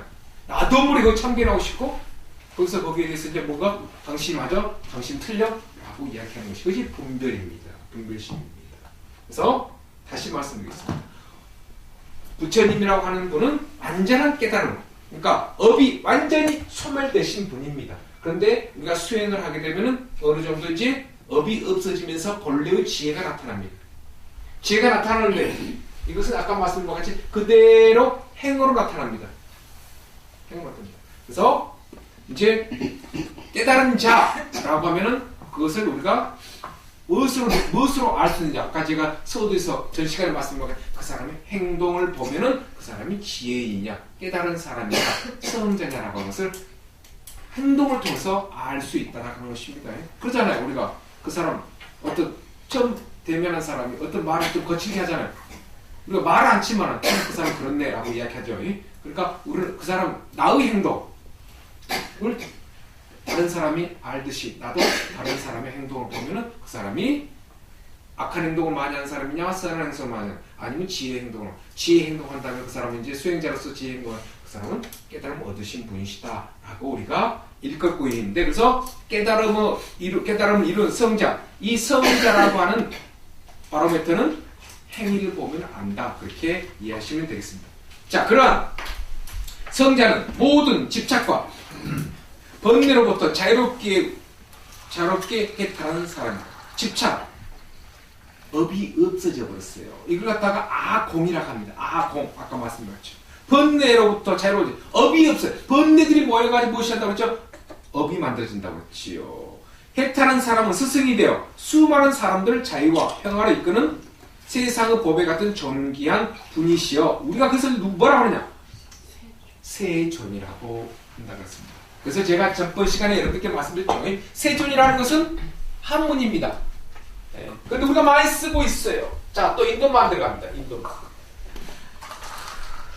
전번 시간에 제가 말씀드렸습니다. 세존. 전번 시간에 첫 부분에서 이걸 갖다가 바가바트라고 바가바트라고 합니다. 바가라고 하는 것이 행운, 행복이라고 제가 말씀드렸습니다. 행복. 그 다음에 이것을 바트라고 하는 가진 자입니다. 가진 자. 그래서 행복을 가진 자, 이것을 중국에서 음사로 다가범 또는 다가바라고 중국에서 음으로 땄어요. 아까 말씀드린 바와 같이 보디살타, 보살, 그것도 인도말이고, 아지아제, 바라제, 바라승아제, 모지사바와 반야심경이 끝날 때 했던 거, 그것도 인도말인데 한문으로 옮겨오는 걸 갖다가 한글로 읽을 뿐, 우리 천수신경에서 수리수리 마술 수술 사바 있잖아요. 제일 첫 번째 서두에, 그것도 인도말입니다. 한문으로 중국 사람 해놓은 것 갖다가 우리가 그대로 옮겨 이제 읽는 것 뿐이에요. 그러나 그걸 갖다가 우리가 뭐라 하죠? 진언이라고 하죠. 진언은 자력적인 거예요. 예. 아자제, 바라제, 바라승가제, 모시사바, 가자, 저편으로 완전히 가자. 깨달음이요. 영원하여라 라고 하는 것이 아자제, 바라제, 바라승가제, 모시사바예요. 그러니까 열심히 수행해서 저편으로 완전히 가자. 깨달음 세계로 완전히 가버리자. 윤에서 벗어나자. 라고 하는 것이 아자제, 바라제, 바라승가제, 모지사바입니다. 예. 그 다음에 수리수리 마술, 수리 마술. 우리가 열심히 세 번씩 진을 외우고 있잖아요. 그것은 탈핵이 아닙니다. 어떻게 해주십시오가 아니에요. 자, 스스로의 수행의 덕목이에요. 예. 그러니까 그 수리수리, 그것은 길상. 그러니까 행복으로 가고자 하는 그런 소원입니다. 길상이라고 하는 것은 이제 여러분 아시죠? 예. 길상입니다. 예. 행복의 의미가 들어가 있어요. 그러니까 수리, 마술이 뭐냐? 대길상입니다. 마에나 대승불교 하죠. 예? 길상, 대길상이라는, 또는 묘길상이라고 합니다. 그래서 그 큰 행복을 얻고자 하는 그런 의미에서 수리, 마술이, 수술이, 사바라고 하고 있습니다. 예? 그러니까 그와 같은 것도 전부 다 우리가 무음 표현, 음사표기 또는 음역이라고 합니다. 그래서 우리는 불교 용어가 불교랑 한국에서 나오지 않았기 때문에, 인도에서 나왔기 때문에 인도 표현을 우리가 많이 쓰고 있고, 또 불교가 한국으로 다이렉트로 온 것이 아니라 중국을 거쳐와요. 예. 그러다 보니까 이제 중국의 언어인 한자를 통해서 또 우리 한글로 오고, 그러다 보니까 인도말, 중국말, 한국말 등등이 있습니다. 그래서 이제 우리 재밌는 거 있어요. 이제 우리 그 불교 용어 중에 두 개에다 이제 많이 겹쳐져 있는, 한문하고 한글 겹쳐져 있는 표현들이 많습니다. 그래서 이제 우리가 조금 어려운 부분도 있긴 있습니다. 자, 그러나 이제 다시 바가바트. 그래서 여기서 행운행복이라고 하는, 불교는 절대 순간적인 행복을 원치 않습니다. 아까 말씀드린 바가 비커 컵이 있는데 이것을 갖다 이렇게 만들어 놨잖아요. 이것을 완전히 없애버리는 것을 불교에서 이야기하고 있는 것입니다. 다시 또 이것이 있으면 이것도 흩어지지요. 그래서 우리는 완전한 없음을 이야기하고 있다. 이것이 바로 무아이고 공인 것입니다. 자, 그래서 행운행복, 이 상태의 모습을 행운행복을 가진 자라고 합니다. 그런데 이 행운행복을 가진 자는 깨달은 사람인데, 이 사람은 세상에서 높을 존재, 세상에서 존경받을 만한 사람이다 라고 해서 세존이라고 이야기하고 있습니다. 이거 전주 제가 말씀을 드렸습니다. 자, 그래서 이제 존귀한 분이어서 세존이라고 불린다. 많은, 그 밑에 이제 빨간 글씨입니다. 많은 무리 사람들의 지도자, 그 깊이를 알 수 없는 고요한 성자, 고요함이라고는 아까 말씀드린 흔들림이 없는 평온한 사람입니다. 평온한 분, 지혜를 갖춘 분, 진리에 머물러 자신을 절제하는 분, 전혀 흔들리지 않는다는 것입니다. 집착을 떠나 해탈하신 세존, 나는 그분의 제자입니다 라고 이야기하고, 그러니까 우리가 이제 공부하는 것은 바로 이와 같은 것을 얻기 위해서 공부하는 것입니다. 자, 그러면 지금부터 이제 좀 책을 멀리하고, 자, 제가 드린 자료를 처음부터 보겠습니다. 여기에 있는 내용은 제가 전 시간에 전주에 말씀드린 부분도 있습니다. 그래서 복습하신다고 생각하시면서 이제 이 책에 이와 같은 내용이 나왔기 때문에 제가 또 따로 준비했습니다. 맨 위에 보시게 되면 첫 페이지에 번뇌, 업, 오, 윤회의 관계라고 되어 있습니다만은 아주 많은 주제들이 지금 여기 들어있습니다. 번뇌가 있고, 업이 있고, 오온이 있고, 윤회라고 하는 것입니다. 나중에도 언급합니다만 번뇌가 있기 때문에 그것들이 모여가지고 업이 되고, 업이 있어가지고 우리가 살아가고 있지요. 그래서 불교는 이 몸뚱아리를 오온이라고 이야기하면 그 밑에 나온다면 오 5가지입니다. 그래서 색, 수, 상, 행식이라고 해가지고 거기에 이제 거기 사의 둘째 줄에 보시기에 오온, 색, 수, 상, 행식 나와 있습니다. 5가지입니다. 그래서 온이라고 하는 것은 제가 한문으로 안 써놨습니다만은 5가지 모을 온자입니다. 모을 온인데 우리가 이걸 갖다가 오온이라고 합니다. 오온이라고 하는 것은 우리 인간을 5가지로 이야기하고 있습니다. 그래서 색, 물질, 이 몸뚱아리, 육신, 살덩어리, 색이라고 이야기합니다. 그 다음에 수, 불교는 굉장히 심리학적입니다. 그렇기 때문에 하나씩 이제 그 분석해서 이야기하고 있습니다. 수, 느낌, 그 다음에 상, 의식 속에 떠오르는 영상, 행이라고 하는 건 의식 속에 떠오르는 것이 떠오르면은 그것을 인식하려고 하는 그런 의지, 그러한 움직임이 있다는 것입니다. 그것이 행이에요. 내가 걸어가니라, 자, 내가 여기서 느꼈습니다. 아, 차갑다, 딱딱하다 라고 하는 것이 어디로 전달되느냐? 의식으로 전달됩니다. 그 의식으로 제가 한번 안 써놨습니다. 색, 수, 상, 행식입니다. 이것을 오온이라고 합니다. 그래서 이건 물질적인 것이고 이것이 정신적인 것입니다. 우리가 일반적으로 이혼론이라고 이야기합니다. 그런데 이혼론이라고 하는데 불교는 굉장히 심리학적이기 때문에 이렇게 더 깊이 연구해놨어요. 부처님께서 여기 불교만 이렇게 하고 있습니다. 굉장히 체계적으로 이제 이야기하고 있습니다. 색, 물질입니다. 우리 육신덩어리예요. 자, 느낌입니다. 수입니다. 수. 상입니다.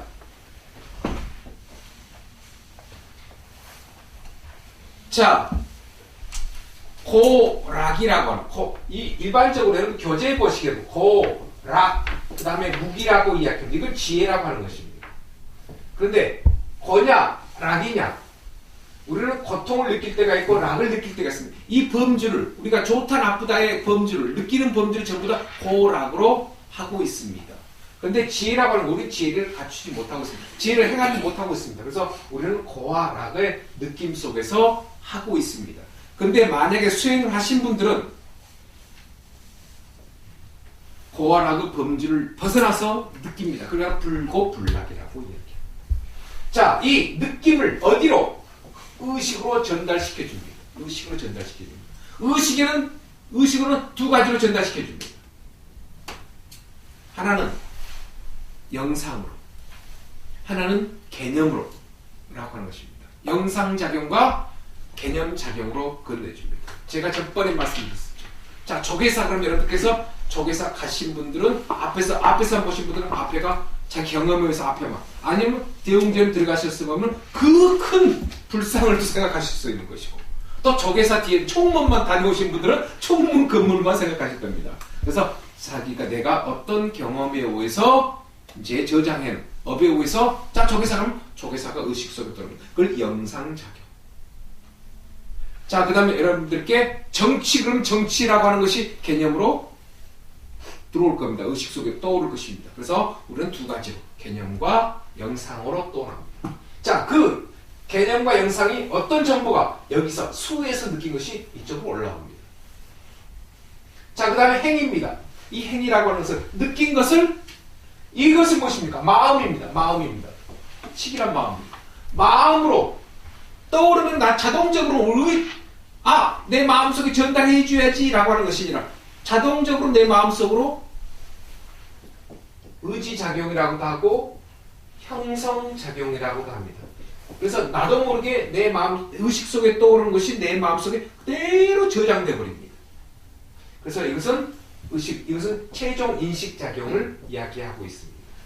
그래서 우리 인간은 이와 같이 오온으로 색수상행식으로 이루어졌다. 그래서 물질적인 것과 정신적인 큰 틀에서. 그렇지만 이와 같은 것들은, 자, 물질이 이 손이 어떤 걸 느끼고 느낀 것의 정보가 전부 다 의식 속에 떠오릅니다. 의식 속에 떠오르는 것이 그대로 내 마음속에 저장됩니다. 자, 중요한 거. 자, 이것이 5원의 설명입니다. 중요한 그 다음에 요것이 문제입니다. 요것이 문제. 상이 문제. 의식 속에 떠오르는 것이. 이 의식 속에 떠오르는 것이 아까도 말씀드린 것과 제가 조계사 할 때 옛날에 경험한 것이 떠올랐다고 그랬죠.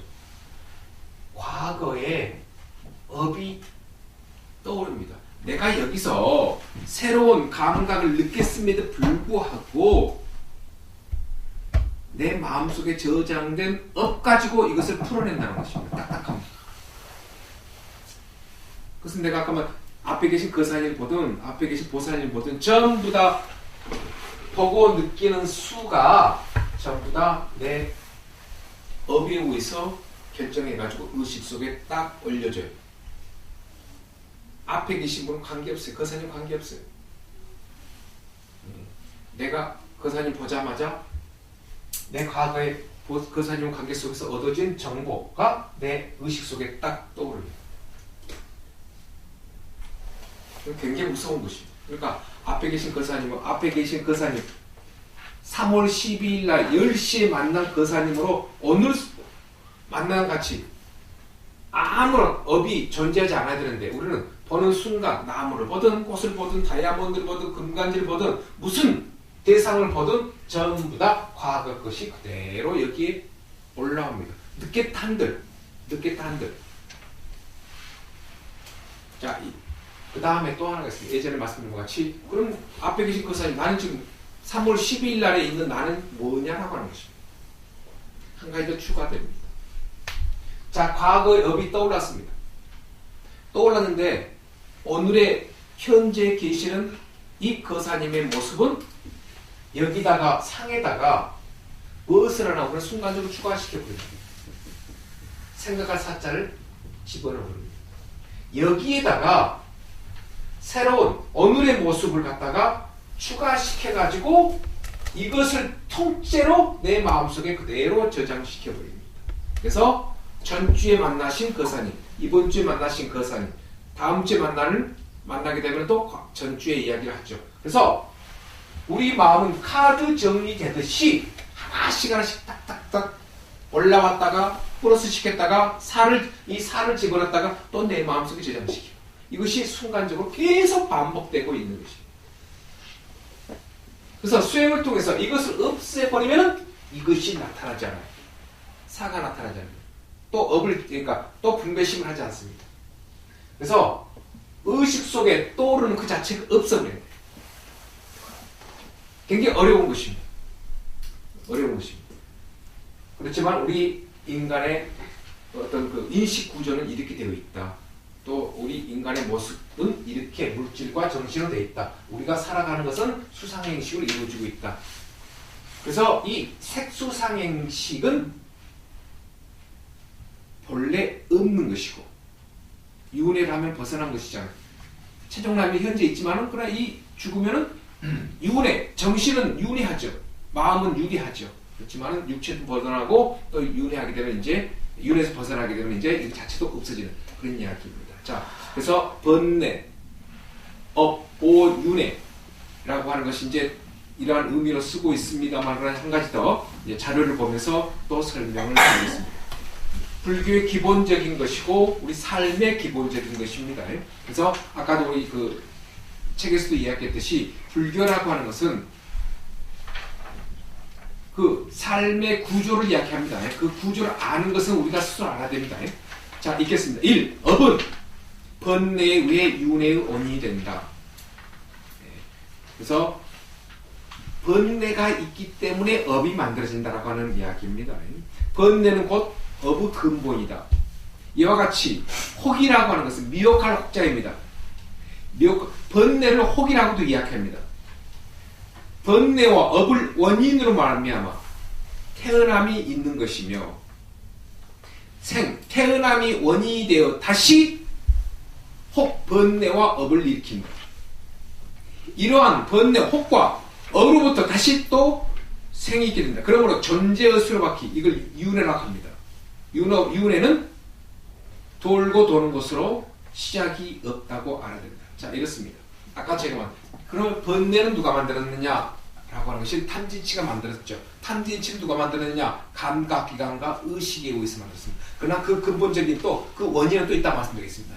자, 감각기관과 의식이 있기 때문에 번뇌가 만들어지고 번뇌들이 모여서 업을 만든다. 업을 만드니까 또 내생이 있고 내생이 있고 내생이 있다는 것입니다. 그 우리 중생들의 생사의 윤회라고 하는 것입니다.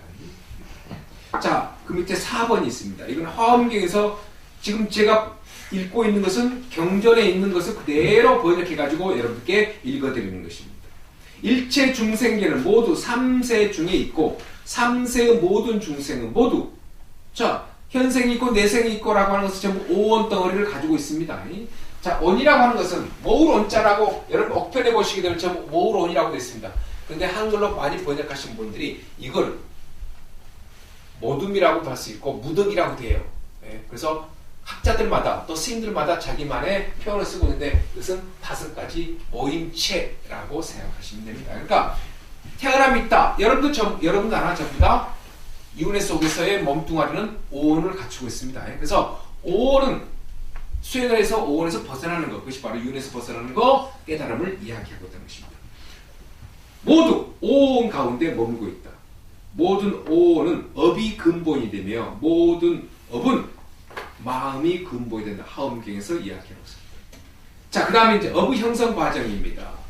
자, 이것은 바로 이제 우리 아까도 말씀한 같이 우리 삶의 과정이라고도 해도 과언이 아닙니다. 그래서 이걸만 알면 순간순간 우리가 차단할 수 있어요.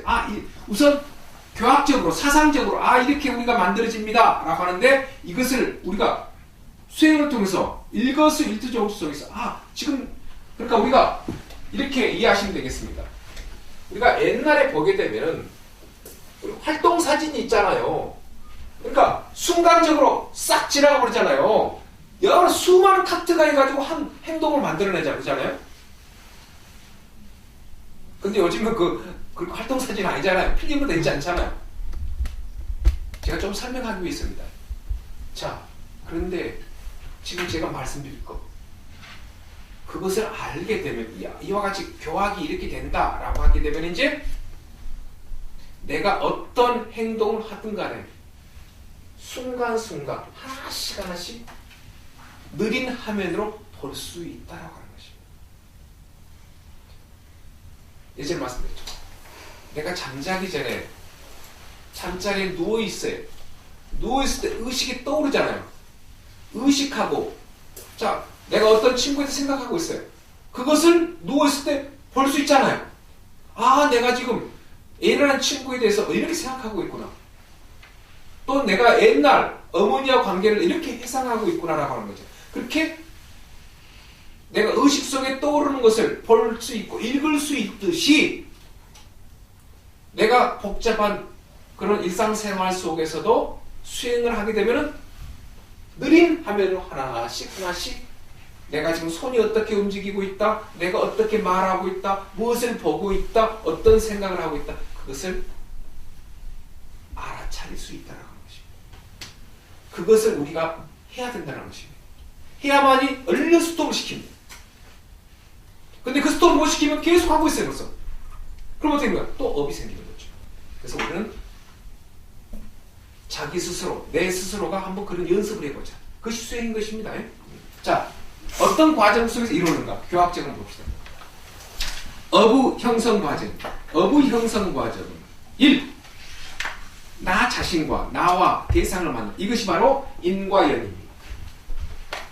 말씀드린 내용입니다만 이건 지금 정신적인 부분입니다. 정신적인 부분입니다. 업이 형성되는 과정입니다. 모든 물질 또한 여러분 아시는 것 같이 물질 또한 인과연에서 이루어집니다. 자, 모든 것은 인과연입니다. 이것은 나이고 이것은 대상입니다. 친구도 될 수 있고 다른 모든 물질들. 자, 인과 대상을 만나면 여기에 나와 내 것이라는 모습이 나옵니다.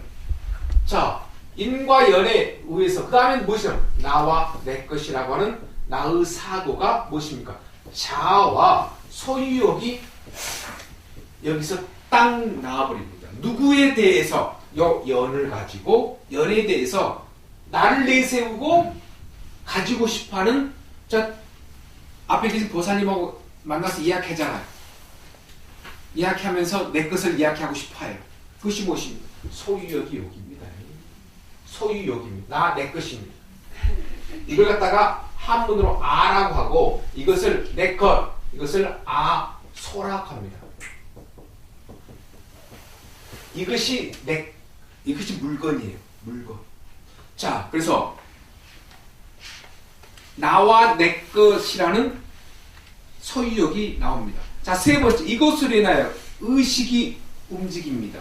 의식이 움직이고 의식에 의해 감각기관 행위가 이루어지고 행위가 이루어지면 하나의 이제 업이 만들어집니다.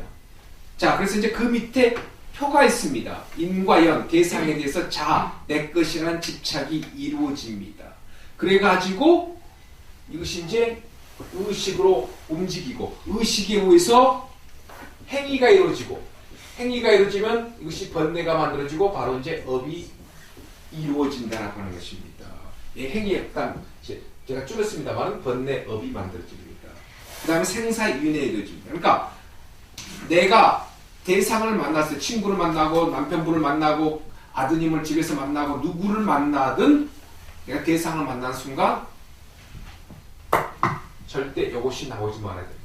이것이 나오지 않으면 그 다음 것은 있지 않아요. 만들어지지 않습니다. 절대 나와 대상과의 만남 속에서 친구에게 누구에게나 이것을 집어넣지 말자고 하는 것입니다. 이것을 집어넣지 말라고 하는 것입니다. 이걸 집어넣게 되면 바로 업이 생겨버립니다. 자, 그 다음 업의 시간이 있습니다. 이것도 전번 시간에 제가 간단히 여러분께 말씀드렸습니다. 또 말씀드리고 싶은 것은 우리 불교는요, 처음부터 끝까지 수행을 이야기하고 있습니다. 수행입니다. 그렇기 때문에 하나하나가 전부 다 이제 교학이라고 하지만은 그러나 수행과 연관된 것이기 때문에 여러분께서 이제 그런 측면에서 받아주시면 좋겠습니다. 자, 시간의 종류는 세계적으로 공통인 약속의 시간과 불교에서만 언급하고 있는 업의 시간이 있다. 약속의 시간입니다. 과거, 현재, 미래. 어제를 과거, 오늘을 현재, 내일을 미래라 하자. 이것은 어느 나라에서도 똑같이 이야기하는 약속의 시간입니다. 그러나 반면에 불교만이 있는 업의 시간이 있습니다. 과거, 미래, 현재라고 하는 것이 없이 이제 말씀드리고 있는 내용 중에 하나입니다. 모든 경전이라든가 논서에 보시게 되면 과거, 현재, 미래라는 표현도 나옵니다만은 그러나 또 많이 나온 것이 과거, 미래, 현재라고 하는 표현이 나옵니다. 이것은 절대 오타가 아닙니다. 인쇄가 잘못된 것이 아닙니다. 왜냐? 불교는 현재 속에 과거하고 미래가 들어갔다는 것입니다. 오늘 내가 현재 살아가고 있는 것은 과거에 지은 업에 살아가는 것이고 오늘 내가 어떻게 사냐에 따라서 내일이 결정되고 모레 결정되고 죽음이 결정되고 내생이 결정된다라고 하는 것입니다. 그래서 현재 속에 과거와 미래가 들어가 있다. 그러니까 이것을 알게 되면 오늘의 삶이 달라지는 것이고 행동 하나가 책임과 의무로서 이제 하게 되는 의무라고 하는 무엇입니까? 내 삶이 혼자 있습니까? 가족이 있죠. 주변 사람들이 있죠. 사회가 있죠.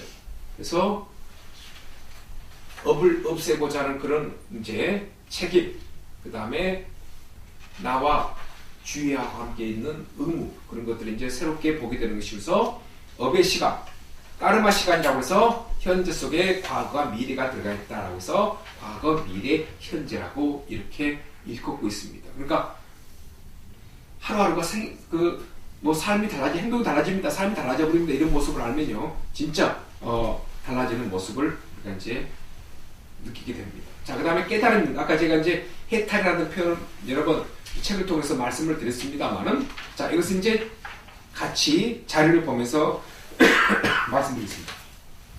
깨달음입니다. 그걸 해탈이라고 합니다.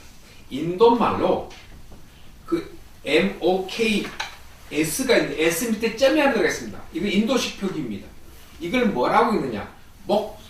샤라고 있습니다. 목샤라고 있습니다. 네. 목샤라고 합니다. 목샤. 깨달음을 목샤라고 합니다. 목샤라고 합니다.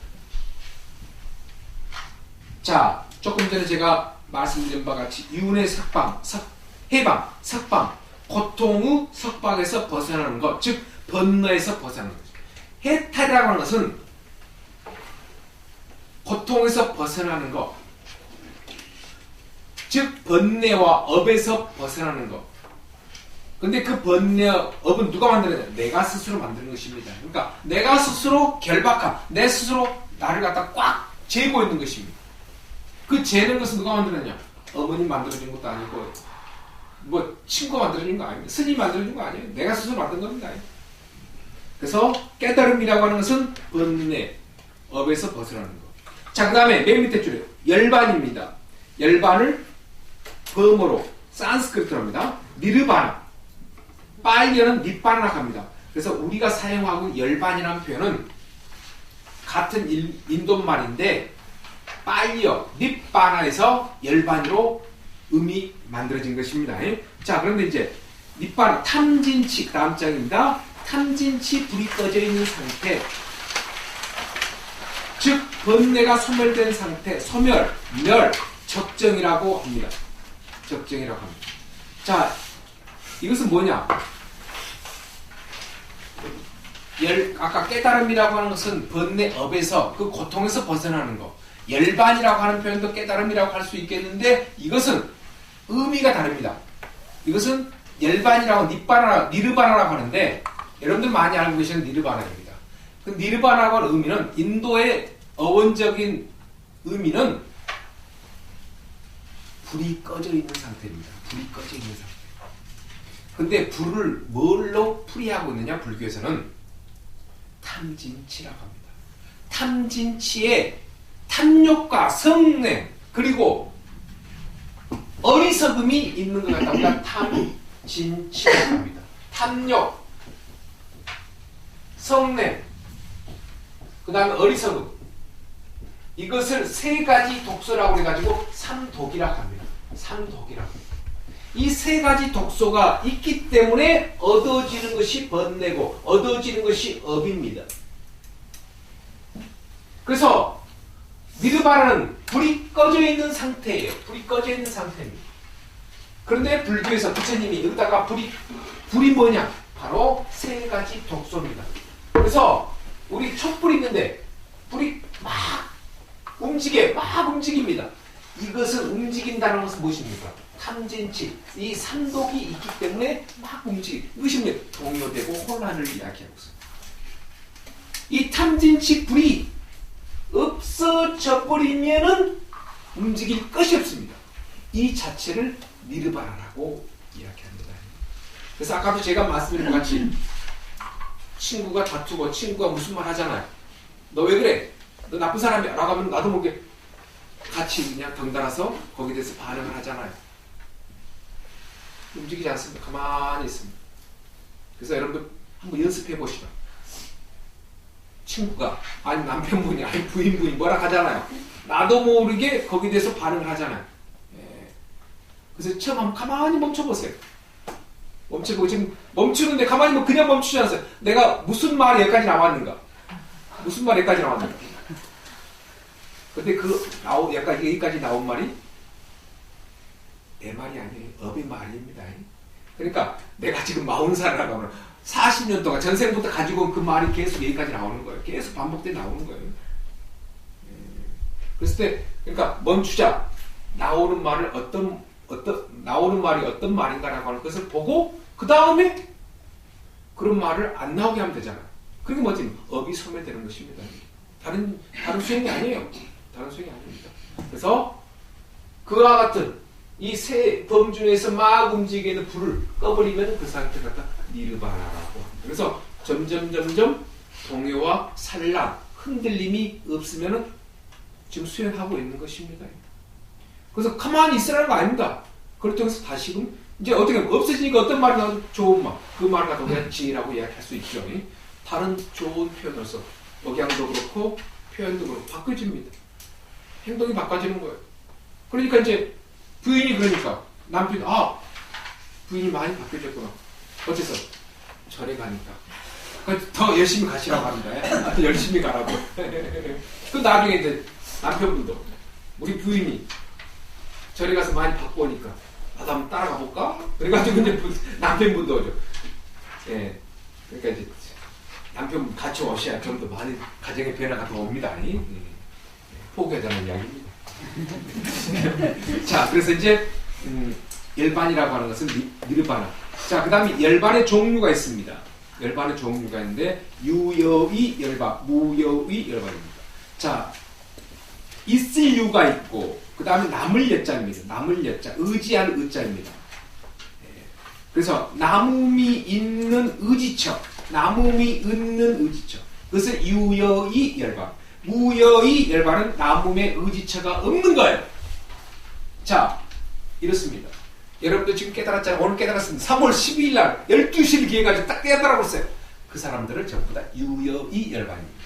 왜? 아직 몸뚱아리가 남아있어요. 있을 이유가 몸뚱아리입니다.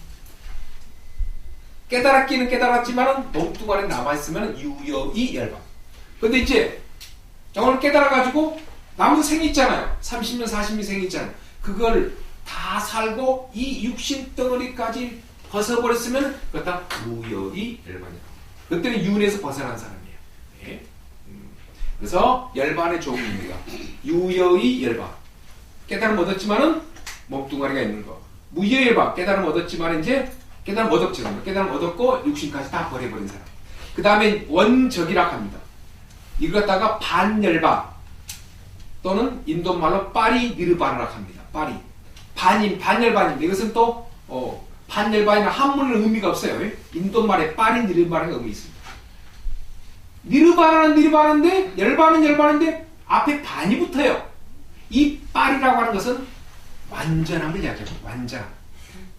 그래서 이 파리 니르바나 둥그런자 고유할적자 원적이라고 들었죠. 전번에 말씀드린 것 같이 이 원적에 든 사람은 뭐 어떤 사람이냐? 조금 전에 말씀드렸던 무여의 열반하고 똑같습니다. 육신들을 다 버려버렸어요. 무여의 열반, 육신 버렸었죠? 무여의 열반. 그리고 파리 니르바나 이 사람은 두 번 다시 이제 인간으로 오지 않은 그 원적이라고 이야기를 하고 있습니다. 자, 그 다음 지 부분은 제가 다음 시간에 말씀을 드리겠습니다. 지 부분만 이제 다음 시간에 말씀드리고, 제가 이제 그 다음 주에는 우리 학교에 제가 그 대학원 소위를 맡고 있어가지고 다음 주에 우리 학교 대학원 강진 100년사로 그 MT를 갑니다. 그래서 스님들 인솔하고 와야 돼가지고 다음 주에는 못 오고 다다음 주에 뵙겠습니다. 네, 감사합니다.